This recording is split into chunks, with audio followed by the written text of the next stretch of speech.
अस्सलामुअलैकुम 11th class के students. उम्मीद है कि आप अच्छे होंगे। आज हम हमारे न्यू सिलेबस जो इंग्लिश का है उसमें हम पढ़ने जा रहे हैं 1.3 chapter the call of the soil ascent of rice. Call कहते हैं पुकार को और सॉइल कहते हैं मिट्टी को। तो टाइटल का मतलब हो गया मिट्टी की पुकार, है ना। मिट्टी हमसे क्या कह रही। और यहाँ पे सेंट ऑफ राइस, तो चावल की खुशबू। ये पूरा का पूरा चैप्टर जो है ऑर्गेनिक फार्मिंग जो की जाती है उसको प्रमोट करता है। यहाँ पे इंट्रोडक्शन हम देते हैं आपको टेक्स्ट का। The text is about the writer's attempts to find a good variety of traditional rice to grow। यहाँ पे मुसन्निफ जो है यहाँ पे जो राइटर है वेंकटेश्वरम वेंकट अय्यर, ये एक बहुत बड़े आईटी इंडस्ट्री के ऑफिसर हैं, लेकिन ऑर्गेनिक फॉर्म में बहुत खेती की जो गैर रिवायती तरीक़ा, एक रिवायती तरीक़ा होता है खेती का जिसमें हम फसल बोते रहते हैं, जो हमारे बाप दादा बोया करते थे वही हम बोते हैं, लेकिन उसमें कुछ साइंटिफिक तरीक़ों से केमिकल फर्टिलाइज़र्स का यूज़ ना करते हुए फिज़िकल जितने भी नेचुरल फर्टिलाइज़र्स होते हैं उनका यूज़ करके वापस जो है पुराने ज़माने की फसलें जिन्हें हम ऑर्गेनिक यानी गौरान फसलें करते हैं उनकी आज बहुत डिमांड है।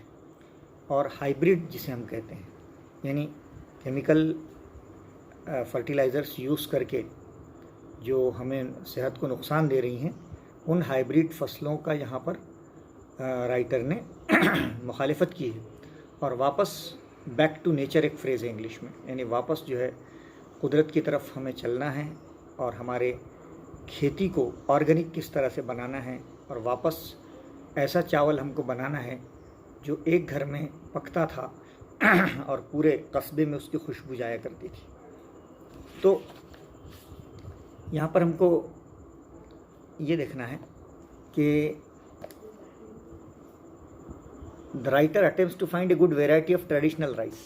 मुसलसल यहाँ पर राइटर कोशिश कर रहा है कि उसको वो चावल मिले जो पहले था, एज अगेंस्ट द हाइब्रिड। वो हाइब्रिड यानी केमिकल फर्टिलाइज़र से जो चीज़ें तैयार होनी है उसके ख़िलाफ़ है, अभी हमने कहा। And he pursues the matter till he ultimately reaches his goal. और वो उस वक्त तक वो चावल पेरने के लिए तलाश करता रहता है जब तक वो चावल उसको मिल नहीं जाता, और आखिरकार एक देहात में उसको वो ऑर्गेनिक गौरान खुशबूदार कस्बाई चावल की एक किस्म है। कस्बा कहते हैं गाँव को, तो कस्बाई चावल भी जो है गाँव का चावल था पुराना, जो बहुत खुशबूदार था और बहुत अच्छा पकने में था, जिसको पेरने के लिए वो एक दूर दराज का उसने सफ़र किया और आखिरकार वो चावल उसने ढूंढ निकाला। द राइटर प्रोपोगेट्स, और इस प्रोज में राइटर जो है प्रोपोगेट करता है, मीन्स इस बात को बढ़ावा देता है कि हम ऑर्गेनिक फार्मिंग करें to ensure that the land is not ravaged and laid barren by farmers trying to make a living out of agriculture. कि हमारी जो बंजर पड़ी ज़मीन है ना, जो हम केमिकल स्प्रे करके लैंड को वेस्ट कर रहे हैं, उसकी फर्टिलिटी को वेस्ट कर रहे हैं, उसकी ज़रख़ेज़ियत को ख़त्म कर रहे हैं। तो राइटर का यहाँ मानना है कि हम उसकी ज़रख़ेज़ियत को ख़त्म ना करें, हम जो है ऐसे फर्टिलाइज़र्स, ऐसे खाद, कीमियाई खाद हम यूज़ ना करें जिससे हमारी ज़मीन भी ख़राब हो रही है, लैंड भी ख़राब हो रहा है, उसकी फर्टिलिटी भी कम हो रही है, डिक्रीज़ हो रही है, और हमारी हेल्थ पर भी वो कोई अच्छा इम्पैक्ट नहीं कर रहे हैं, है ना, बुरा इम्पैक्ट कर रहे हैं। उसके बजाय अगर हम नेचुरल खाद जो होता है काउडंग का यानी गोबर का खाद, और ये अगर खेत में डालें और बग़ैर कोई दानेदार जो खाद आजकल साबुदाना जैसा यूज़ होता है, यूरिया वगैरह ये ना डालकर वो इस्तेमाल करें और पुरानी ही गौरान फसलें इस्तेमाल करें, तो आज इंसानी सेहत भी सुधर सकती है और जो ज़मीन की ज़रख़ेज़ियत ख़त्म हो रही है वो भी उससे ख़त्म होकर वापस ज़मीन अपनी असली हालत में आ सकती है। तो यहाँ पे ऑर्गेनिक फार्मिंग को राइटर प्रमोट कर रहा है और केमिकल फर्टिलाइज़र्स और हाइब्रिड्स की वो अपोजिशन कर रहा है, यानी कॉन्ट्राडिक्शन कर रहा है, मीन्स मुखालिफत कर रहा है। ओके, चलिए आइस ब्रेकर्स देखते हैं। आइस ब्रेकर में क्या है, discuss the following with your partner and complete the following sentence, one is done for you. For example, before eating Apple broad from the market, हम मार्केट से सेब लाते हैं, उसको खाने से पहले हम क्या करते हैं, आई वॉश, पहले उसको धोते हैं, एंड पील देम, बाद में उसको छीलते हैं, टू गेट रीड ऑफ, ताकि हमको क्या मिले, डर्ट और पेस्टिसाइड्स जो उस पर लगे हुए हैं, है ना, कीमियाई जो पेस्टिसाइड्स हैं, हाँ, उसका खात्मा हो जाए और वापस हम उसको खा सकें। अगर हम छिलका समेत उसको खाएंगे तो जाहिर सी बात है पेस्टिसाइड्स यानी वो जो कीमियाई फव्वारे उस पर मारे गए हैं, हार्मफुल जो हैं हमारे हेल्थ के लिए, वो हमारी बॉडी को क्या कर सकते हैं, हैज़ार्डस हैं, डेंजरस हैं, हाँ, इंजूरियस हैं, हमारी बॉडी को मुतासिर कर सकते हैं। नेक्स्ट है, इन ए फार्मर्स मार्केट वी फाइंड, हाँ, हम किसानों को हम मार्केट में देखते हैं, क्या पाते हैं हम, लोकली ग्रोन फ्रेश फ्रूट्स, हाँ, ऐसे ताज़ा फ्रूट्स जो लोकल यानी वहीं के उसी इलाके के पैदा हुए हों। वेजिटेबल्स देखते हैं, प्लांट्स देखते हैं, सीड्स देखते हैं, मीट, पोल्ट्री, मुर्गियाँ जो खाते हैं वो उसी इलाके की हों, and other farm related things, और जितनी भी चीज़ें हों जितने लोकल है। अभी जो प्राइम मिनिस्टर ने नारा दिया है ना, बी लोकल नॉट ग्लोबल, कि हम हमारा ही इलाके का माल इस्तेमाल करें और बाहर का माल इस्तेमाल ना करें, क्योंकि उसकी गारंटी नहीं होती है। जैसे गेहूँ आपके अतराफ़ में पिकता है और गेहूँ आप वहीं कर लेते हैं, तो आप गारंटेड हैं कि आपको बहुत ज़्यादा पुराना नहीं मिला, आपको अच्छा मिला। और जितने दूर से आप लेंगे आपको उसकी कोई गारंटी नहीं है कि उसमें कौन से फर्टिलाइज़र्स और पेस्टिसाइड्स मिले हुए हैं वगैरह। इसलिए फ़ास्ट फूड जो है और पैकेज्ड फूड जो है हेल्थ के लिए बहुत ज़्यादा डेंजरस होता है, क्योंकि पता नहीं हो किस कंडीशन में पैक किया गया है, उसको बनाने के लिए क्या क्या इंग्रेडिएंट्स का इस्तेमाल किया गया है, अज्जा क्या इस्तेमाल किए गए हैं, वो उसकी जो सेफ्टी है उस मेजर्स का ध्यान रखा गया है या नहीं रखा गया वगैरह वगैरह। फूड एडल्ट्रेशन एक बहुत बड़ा ख़तरनाक अपराध है, ये क्राइम है जिसको हम मिलावट कहते हैं, है ना। तो ये एक टाइप का जो है टेररिज्म, दहशतगर्दी, means the addition of an inferior substance to a food, कोई फूड में कोई दूसरी चीज़ मिला दी जाती है in order to increase the quantity of the food, ताकि वो बढ़ जाए। जैसे अगर काली मिर्च है, साहब कुछ ऐसे लोग होते हैं वो काली मिर्च में पपीते के बीज जो है साफ़ करके मिला देते हैं, ताकि वो भी दिखें। तो ऐसे हज़ारों चीज़ें, हज़ारों आइटम्स में डाली जाती हैं। पांचवा है organic fertilisers, means organic fertiliser का मतलब क्या होता है, ऑर्गेनिक खाद का मतलब क्या होता है ना, कंपोस्ट खाद। जैसे fertiliser of organic origin such as compost, जैसे पत्ते वगैरह गिर जाते हैं तो हम उसको गढ़ा करके ज़मीन में गाड़ते हैं, फिर वो खाद बन जाता है। मैन्योर जिसे हम कहते हैं ग्रीन मैन्योर, बोन मील और काऊ डंग वगैरह, ये सारा का सारा जो गोबर का खाद होता है, ये जो ट्रॉलियों से निकाल ले जाकर खेत में डाला जाता है, this is called organic fertilisers. Okay, then है rice varieties available at my grocer's shop, है ना। आपके किराना की आपके जहाँ से किराना लाते हैं उस किराने की दुकान पर कौन कौन सी राइस की वेराइटी होती है ना, वो आपको पता होगी कौन कौन से राइस होते हैं। उसमें बासमती होता है और जस्मीन होता है, कोलम होता है ना, और काफ़ी सारे होते हैं, कस्बाई होता है, जोकर होता है ना, और बहुत सारे होते हैं, चिनोर होता है। अलग अलग टाइप के चावल होते हैं, कुछ खुशबूदार होते हैं, कुछ लांबे होते हैं, कुछ छोटे होते हैं, है ना। लेकिन पुराना चावल जो है लोग उसको दांत में डालकर टेस्ट करते हैं, वो टूटता है, इसका मतलब पुराना है, और उसमें सेंट होता है। ये जो लोग चावल को पहचानते हैं वो अच्छी तरह से उसको जानते हैं। Okay, then find out from your grandparents और parents the name of vegetables and fruits. Name of vegetables and fruits यहाँ पे अर्लियर जो है वो कैसे हुआ करती थी, और उसका शेप कैसे होता था, कलर कैसे होता था, और टेस्ट कैसे होता था, है ना। जैसे कैप्सिकम होता है, एक वो होती है अपने शिमला मिर्च होती है ना, पहले वाइट और ग्रीन होती थी, है ना।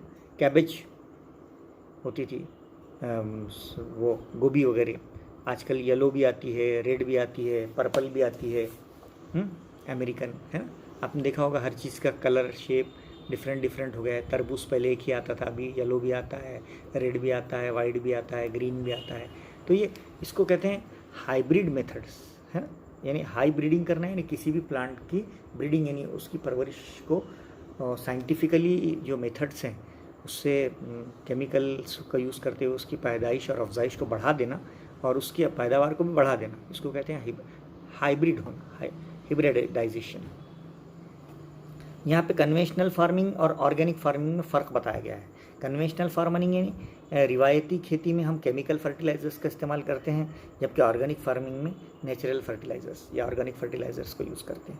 उसके बाद कन्वेंशनल फार्मिंग में हम केमिकल पेस्टिसाइड्स का इस्तेमाल करते हैं, जिसमें फव्वारे वगैरह मारते हैं, जिसमें कीमियाई दवाएँ होती हैं जो हमारी सेहत के लिए और पौधों के लिए और ज़मीन के लिए अच्छी नहीं होती, जबकि ऑर्गेनिक फार्मिंग में नेचुरल और ऑर्गेनिक पेस्टिसाइड्स होते हैं। ओके इस तरह से कन्वेंशनल फार्मिंग में हाइब्रिड्स, है ना, जीएम सीड्स वगैरह यूज़ किए जाते हैं, और ऑर्गेनिक फार्मिंग में ट्रेडिशनल सीड्स, हमेशा जो रिवायती बीज होते हैं वो हम, जैसे हम खेती करते हैं तो हमारी खेत का बीज हम उठा के इसलिए रख लेते हैं कि वो रिवायती है और उसमें वो ऑर्गेनिक है।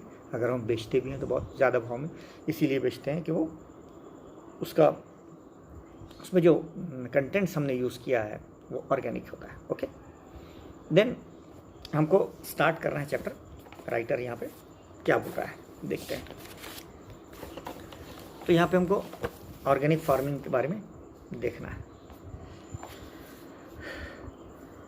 The first crop, the call of the soil, ज़मीन की पुकार, सेंट ऑफ राइस, चावल का सेंट जो लफ्ज़ है या खुशबू है ना, इसको और कई सारे अल्फाज आपको आगे आएंगे, हम आपको बता देते हैं। एक तो आपको एरोमा आएगा, AROMA, एरोमा यानी सेंट, खुशबू। एक फ्रेगरेंस आएगा, खुशबू। एक आएगा परफ्यूम, खुशबू। एक आएगा स्मेल, खुशबू। एक आएगा सेंट, खुशबू। ओके, ये सिनोनिम्स हो गए। सिनोनिम्स यानी हमानी अल्फाज। ओके, देन इट वाज, चलिए फर्स्ट क्रॉप, पहली फसल, क्रॉप यानी फसल। इट वॉज अप्रैल 2004, राइटर कहता है अप्रैल 2004 की बात है। आई स्टूड, मैं खड़ा था, in the middle of the lush green field of moong, उसका खेत था। लश यानी हरा भरा, है ना, पूरा। ग्रीन फील्ड, मूंग, ग्रीन ग्राम, जो मूंग की दाल होती है ना, उसके पौधे होते हैं मूंग के, हमारे इलाके में तो पेरे जाते हैं। एंड लुक्ड अराउंड मी, और चारों तरफ मैं नज़ारा ले रहा था। It was just before sunrise, यानी तुलु आफ्ताब के पहले वो चला गया था खेत में। And the sky was turning a bright orange, और देखते हैं हम तुलु आफ्ताब जब होता है तो जब तुलु आफ्ताब होता है तो ऑरेंज कलर का आसमान हो जाता है ना, नारंगी कलर का। द ग्राउंड वॉज डैम्प, ज़मीन जो थी वो थोड़ी डैम्प यानी नम थी, गीली थी। एंड द लीव्स, पत्ते शाइनिंग, और पत्ते जो है मूंग के पत्ते जो है shining, white with due, due कहते हैं शबनम को, है ना, तो शबनम उस पर गिरी थी पत्तों पर, ड्यू ड्रॉप्स, है ना, तो वो शाइन कर रहे थे, चमक रहे थे। राइटर अपने खेत में खड़ा है सुबह के टाइम, पत्ते चमक रहे हैं। माई बेयर फीट इन नंगे पैर, वेयर मडी, और पैरों में कीचड़ लगा हुआ है इसके। As I walked around gingerly यानी कॉशियसली, मोहतात, एहतियात से घूम रहा है। इंस्पेक्शन करना यानी मुआयना करना। द प्लांट्स, और पौधों का क्या कर रहा है, मुआयना कर रहा है ना, मुसन्निफ का खेत है, वो पौधों का मुआयना कर रहा है। Around me were rows of chikoo trees, और सिर्फ खेत में इसने मूंग ही नहीं पेरा है बल्कि आसपास में इसके और कौन से दरख्त हैं, चीकू के झाड़ हैं। एंड बिलो, और उसके नीचे a dense foliage of moong, foliage कहते हैं हरे हरे पत्तों को, और चीकू के झाड़ों के नीचे उसने क्या पेड़ रखा है, बहुत ही घनी फसल मूंग की पेड़ रखी है। एट दैट पॉइंट, उस वक्त, I could not have asked for anything more, उस वक्त तो वो कुछ कह नहीं पाया। द मूंग प्लांट्स, मूंग के पौधे, not more than 2 feet tall, 2 feet से ज़्यादा टॉल यानी ऊंचे नहीं होते। हैड ग्रीन पॉड्स, इसमें हरी हरी पॉड कहते हैं फल्ली को, फल्ली लगती है। हैंगिंग आउट, वो जो लटकती रहती है। The pods were not yet ripe, जिस वक्त ये घूम रहा था अपने खेत में तब तक फलियाँ राइप यानी पकना, वो पकी नहीं थी। And there was a light fuzz, और एक हल्की सी एक रेशा उसमें, ग्रोइंग ऑन देम, हल्का सा रेशा उसमें आ रहा था फली का। There was still some time before the harvest, और अभी हार्वेस्ट कहते हैं फसल की कटाई, हंगाम को काफ़ी टाइम था, और वो फसल और फली को निकलते हुए देखकर किसान यानी राइटर बहुत क्या हो रहा था, एक्सिलरेटेड यानी खुश हो रहा था। जाहिर सी बात है, जो पेरता है किसान खुश होता है। I stood watching the sunrise. बच्चों आप ने किताब निकाली होगी, पेज नंबर 26 पढ़ रहे हैं, है ना? हाँ, किताब सामने रखकर पढ़ना बहुत अच्छा होता है, वरना सिर्फ लेक्चर सुनने से आपको समझ में नहीं आएगा कि किताब है या नहीं है। Okay, I stood watching the sunrise. वो खड़ा था वहाँ पे और सनराइज देख रहा था, तुलो आफ्ताब देख रहा था। स्टूड स्टैंड का पास्ट टेंस है। अबव द टावरिंग ट्रीज, हाँ, बड़े बड़े लंबे लंबे दरख्त थे, उसके ऊपर सूरज तुलू हो रहा है। क्रॉस द फेंस, और वहाँ पे फेंस है, फेंस यानी अहाता, boundary. And slowly made by my way back to house, और ये खेत का मुआयना करके सुबह सुबह अपने घर वापस आ गया। मूव बैक यानी वापस आ गया। अ वाइट स्ट्रक्चर, एक सफ़ेद इमारत, in the middle of this greenery, इस खेत के बीच में एक सफ़ेद इमारत थी। आई कुड नॉट बिलीव, मुझे यकीन नहीं होता था, that I was the owner of this land. इतनी अच्छी ज़मीन थी कि उसको कभी कभी खुद पर यकीन नहीं होता था कि मैं इतनी अच्छी ज़मीन का मालिक हूँ, ओनर यानी मालिक। And that I was looking at my first crop, और उसको इस बात का भी कभी कभी यकीन नहीं होता था, इतनी अच्छी फसल होती थी कि ये मेरी ज़िंदगी की मैं पहली फसल ले रहा हूँ। नया नया किसान था, तो नया किसान की जब फसल कामयाब हो जाती है तो बहुत खुश होता है। एज अ फार्मर, एक किसान के नाते, हमने आपको बताया कि वेंकट अय्यर जो है ये IBM कंपनी में प्रोजेक्ट मैनेजर थे और IT इंडस्ट्री के इंसान थे। लेकिन जब ये फार्मिंग की तरफ टर्न हुए, ऑर्गेनिक फार्मिंग की तरफ, तो जाहिर सी बात है इनको पता नहीं था कि पहली बार फसल पेरने में वो इतने क्या हो जाएंगे, कामयाब हो जाएंगे। After I had paid the advance money for the land, और मैंने ज़मीन के पैसे एडवांस दे दिए थे। I thought I would have some time to get familiar with farming. तो यहाँ पे बताया गया है कि ज़मीन इनकी खुद की नहीं थी, बल्कि इन्होंने उसके पैसे दिए थे, है ना? हाँ, यानी लागून से, जो जिसे हम कहते हैं ठेके से इन्होंने ज़मीन ली थी। बट मोरू दादा द ब्रोकर, लेकिन मोरू दादा यहाँ पे ब्रोकर है, ब्रोकर यानी एजेंट, है ना, दलाल जिसे हम कहते हैं। Who got us the land, उन्होंने हमको ये ज़मीन दिलाई। हैड अदर आइडियाज़, और उन्होंने कुछ नए नए आइडियाज़ भी हमको दी। ही वॉज कीन, वो इस बात पर जोर दे रहे थे कि we plant moong at once, कि जो ज़मीन हमने ये आपको दिलाई है ये, इसमें आप क्या पेरिए, मूंग पेरिए। I was not prepared for this, मैं तो मूंग पेरने के लिए तैयार नहीं था। I was still reading books, और वो क्या कर रहा था, किताबें पढ़ रहा था। हाँ, किसान किताब पढ़ के खेती कौन करता है? जो रिसर्च करने वाला किसान। And trying to figure out, और क्या ढूंढ रहा था, डेट व्हाट कुड सो, क्या पेरना चाहिए, सो यानी पेरना। And how we should go about it, और इस कैसे पेरेंगे, कैसे फसल निकालेंगे, कैसी देखभाल करेंगे। मोरू दादा वॉज क्वाइट फर्म, ये सारी नॉलेज मोरू दादा को थी। He said the season was right, उन्होंने कहा कि मौसम बहुत अच्छा है फॉर सोइंग मूंग, क्या पेरने के लिए, मूंग पेरने के लिए। एंड द बेस्ट सीड्स, और उम्दा बीज वेयर अवेलेबल, दस्तियाब थे, इन सूरत का, गुजरात के शहर में, सूरत में, in the adjacent state of Gujarat. ये महाराष्ट्र, ये जो हमारे राइटर हैं वो पालघर है ना, मुंबई के थाना ज़िले में रहते हैं, और हमारे बाजू की रियासत गुजरात है। एडजेसेंट यानी बिसाइड, बाजू की रियासत हमारी गुजरात है। तो वहाँ का एक शहर है डायमंड सिटी, है ना, हीरों का शहर। तो वहाँ पे सूरत नाम के शहर में इनको बहुत अच्छे बीज मिल जाएंगे, ऐसा मोरू दादा ने कहा। काहे के, मूंग के। I made a quick trip to Surat, यानी वो मूंग, मोरू दादा बोल रहे थे कि मूंग पेरा जाए अगली बार भी, लेकिन राइटर के जहन में कुछ और चल रहा था कि कोई दूसरी फसल पेरी जाए ताकि हमको उसमें फ़ायदा भी हो और हाइब्रिड से हटकर हम ऑर्गेनिक की तरफ आएँ। Okay, it made a quick trip to Surat, हम दोनों जल्दी से सूरत गए। एंड बॉट यानी ख़रीदा, अराउंड 10 किलोग्राम्स, 10 किलो मूंग ख़रीदा, अभी मूंग लाए। मोरू दादा रेंटेड हिज ट्रैक्टर, मोरू दादा ने अपना उनका ट्रैक्टर रेंट पे किराए से दिया।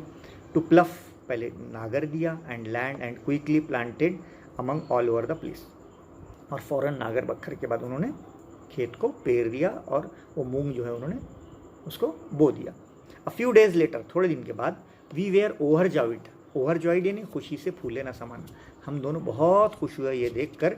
टू सी टाइनी, छोटे छोटे, ग्रीन लीव्स के छोटे छोटे उसमें से ज़मीन में से क्या निकले, कोपले निकली, ग्रीन लीव्स निकले।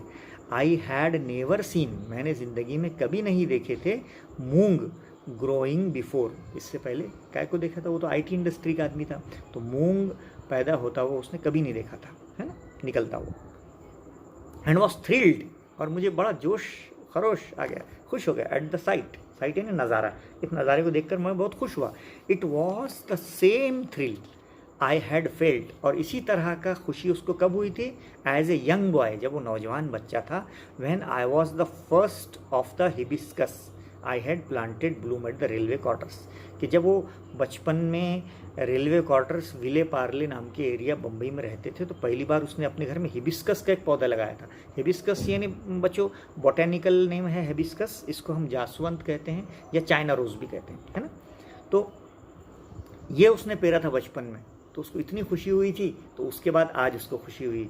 आई वॉज ग्रेटफुल, मैं बहुत ममनून और मशकूर, thankful to have taken Moru's advice, तो मोरू की मैंने मशवरा लिया, हमने दल लाकर मूंग लाया, मूंग पेरा, तो मोरू का मैं बहुत ज़्यादा क्या हूँ, शुक्रगुजार हूँ। द नेक्स्ट थिंग मोरू दादा वॉन्टेड टू डू, अगली चीज़ जो मोरू दादा वॉन्टेड टू डू, करना चाहते थे, वॉज स्प्रे। स्प्रे कहते हैं फव्वारा, है ना, हाँ, पेस्टिसाइड यानी कीटकनाशक का, जरासीम कश फव्वारा, जो केमिकल फर्टिलाइजर्स होता है ना, ऑन द प्लांट्स, ताकि उस पर के जर्म्स ख़त्म हो जाए, कीड़े ख़त्म हो जाए। ही क्लेम डैट, उन्होंने दावा किया मोरू दादा ने, it would give a higher yield, फव्वारा अगर हम मार देंगे, स्प्रे मार देंगे, यील्ड कहते हैं फसल को, और हायर कहते हैं ज़्यादा। तो उन्होंने कहा कि अगर हम फर्टिलाइज़र स्प्रे करेंगे इस मूंग प्लांट्स पर, तो हमको क्रॉप बहुत ज़्यादा होगी, मीन्स बहुत ज़्यादा पैदावार होगी मूंग की। This was something we did not want to do, ये नहीं चाहता था। राइटर कहता था कि मैं फव्वारा मारना नहीं चाहता था। वी वेयर क्लियर, हमने ये बात साफ कर दी थी, that we do not use any chemical, कि हम कोई कीमियाई दवा इस्तेमाल नहीं करेंगे पौधों पर। And tried to explain it to him, और हमने मोरू दादा को ये बात समझाई कि हम बगैर केमिकल की दवा का छिड़काव किए मूंग चाहते हैं। हम चाहते हैं ये ऑर्गेनिक फसल हो, बल्कि केमिकल फसल ना हो, अनऑर्गेनिक ना हो। He reacted as if we had suggested हाराकिरी। हाँ, मोरू दादा को तो ऐसा लगा कि मोरू दादा हमेशा केमिकल स्प्रे मारते थे और फसल ज़्यादा होती थी, लेकिन राइटर के इस मशवरे पर मोरू दादा को ऐसा लगा वो हाराकिरी हो गई हो। हाराकिरी बच्चों खुद से खुदकशी करने का एक अमल जापान में रहता था, है ना, जिससे खुद बड़ी तलवार से खुद का पेट इंसान काट लिया करता था। बाजू में आपको पेज नंबर 27 पर दिया गया है, a formal way of killing your self by cutting open your stomach with A sword, है ना। तो जापान में खुद के पेट को खुद से तलवार से काट दिया करते थे और खुदकुशी कर लिया करते थे। तो यहाँ पर हाराकिरी का मतलब ये है कि मोरू दादा ये सोच रहा था कि अगर ये केमिकल स्प्रे नहीं करेंगे तो गोया खुद की बर्बादी खुद के हाथ से कर लेंगे, लेकिन राइटर ये चाहता था कि फसल कम हो बट ऑर्गेनिक हो। Yes, it took a lot of convincing to ensure that, और मुझे उस कन्विंस करना, इन यकीन दिलाना, टू एंश्योर, मोरू दादा को इस बात का भरोसा दिलाने के लिए बहुत टाइम लगा। And his friends did not use any chemicals on the farm, और कि हम जो है हमारे खेतों में कभी केमिकल यूज़ नहीं करते हैं, ये बात का भरोसा दिलाने के लिए उसको बहुत ज़्यादा वक्त लगा। They refuse to understand how crops could grow without sprays, लेकिन मोरू दादा और उनके दोस्तों ने इस बात को रिफ्यूज़ कर दिया, अंडरस्टैंडिंग समझने से उनको मना कर दिया। उनके जहन में ये बात बैठ ही नहीं रही थी कि बगैर स्प्रे के फसल कैसी उगती होगी। ठीक है, contrary to what everyone had, contrary इसके बरखिलाफ क्या हुआ, contrary to what everyone had told us, इसके बरखिलाफ जो सब ने हमसे कहा था, नेचर डिड हर जॉब, कुदरत ने अपना काम किया, and she needs no bribes, और कुदरत को कोई रिश्वत नहीं चाहिए, to get the work done, अपना काम करने के लिए। Soon it was harvest time, फसल काटने का वक्त आया, and we managed a respectable 300 kilograms, और माशाल्लाह 10 किलोग्राम पेर कर इनको कितने किलोग्राम मूंग हुआ, 300 किलो मूंग, है ना, अ फुल लॉट ऑफ मूंग, इतना ज़्यादा मूंग हुआ कि and with A lot of confidence, और इनका साथ में क्या बढ़ा, भरोसा भी बढ़ा कि बग़ैर केमिकल स्प्रे के भी बहुत ज़्यादा हम मूंग ऑर्गेनिक फसल ले सकते हैं। Okay, now I was certain, मुझे इस बात का यकीन हो गया था कि द लैंड वॉज फर्टाइल, कि ज़मीन भी फर्टाइल हो गई है, ज़रखेज़ हो गई है, and that it was possible, और अब मुमकिन है, टू ग्रो क्रॉप्स, कि अब इस ज़मीन में हम फसलें उगा सकते हैं विदाउट केमिकल्स, बग़ैर कीमियाई छिड़काव किए हुए। It was a major morale booster. हाँ, और ये 10 किलो पेर कर 300 किलो मूंग निकलना हमारे हिम्मत को बढ़ाने के लिए बहुत बड़ा जो है अमल साबित हुआ। मॉरल बूस्ट करना यानी इजाफा करना, मॉरल यानी हिम्मत। किसी की हिम्मत को अगर बढ़ाना है हमको, यानी इनकरेज या मोटिवेट करना है, तो हम उसको कहते हैं इंग्लिश में मॉरल बूस्टर। ओके, चलिए ये हो गया फर्स्ट पार्ट। सेकंड पार्ट की तरफ चलते हैं हम। द सेंट ऑफ राइस, है ना, सेंट ऑफ राइस, ये हम देखते हैं बच्चों सेकंड वीडियो में देखते हैं। यहाँ पे हमने पहला सेंट ऑफ राइस हमने पढ़ा है, फर्स्ट क्रॉप पढ़ा है, पहली फसल मुसन्निफ ने कैसे ली, है ना। दूसरा हम पढ़ेंगे सेंट ऑफ राइस दूसरे वीडियो में। ओके, उम्मीद है कि आपको ये वीडियो बहुत अच्छा लगा होगा और आप हमारे चैनल को सब्सक्राइब कीजिए। English and Persian by Mohammad Rahbar. Okay, अल्लाह हाफ़िज़।